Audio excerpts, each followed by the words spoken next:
Kanhangad hotel Bekal ഇന്റർനാഷണലിൽ സംഘടിപ്പിച്ച നേതൃത്വ പരിശീലന വ്യക്തിത്വ വികസന ശില്പശാല മുൻ DCC പ്രസിഡന്റ് കെ വെളുത്തമ്പു ഉദ്ഘാടനം ചെയ്തു.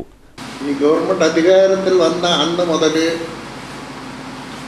രാജിവെക്കണമെന്നുള്ള മറുപടിയുമായി പ്രതിപക്ഷം ഇന്നലെ വരെ അങ്ങോട്ട് പോയി.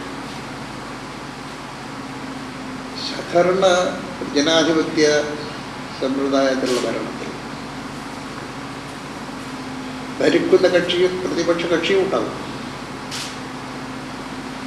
പ്രതിപക്ഷ കക്ഷികൾ ക്രിയാത്മകമായ കാര്യങ്ങളെ സംബന്ധിച്ചിടത്തോളം തീരുമാനിച്ച് മുന്നോട്ട് പോയാൽ മാത്രമേ ജനാധിപത്യം കൂടുതൽ സുഗമമായി മുന്നോട്ട് പോകുന്നു.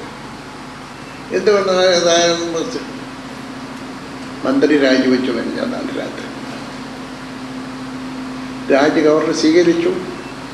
ഇപ്പോൾ പറയുന്ന മുഖ്യമന്ത്രി രാജിവെക്കണമെന്ന്. ആ കോലാഹലമായി നിന്ന് അസംബ്ലി കൂടാണ്ട് നിർത്തിവെച്ചുകൊണ്ടിരിക്കുകയാണ്. ജനാധിപത്യ സമ്പ്രദായത്തിൽ തന്നെ വളരെ മോശമായ ഒരു സ്ഥിതിവിശേഷം ഉണ്ടാകും. നമ്മെ സംബന്ധിച്ചുള്ള ഇന്ത്യൻ നാഷണൽ കോൺഗ്രസിന്റെ തത്വങ്ങളനുസരിച്ച് ഒരു നല്ല രൂപത്തിലുള്ള ഒരു ഭരണഘടന നിന്ന് നമ്മൾ പുറകിലുമാറ്റാൻ അതനുസരിച്ച് ഭരിച്ച് മുന്നോട്ട് പോകും. ജില്ലാ പ്രസിഡന്റ് ടി ദിനേശൻ അധ്യക്ഷത വഹിച്ചു. ജില്ലാ സെക്രട്ടറി ഡോളി കെ ജോർജ് സ്വാഗതം പറഞ്ഞു.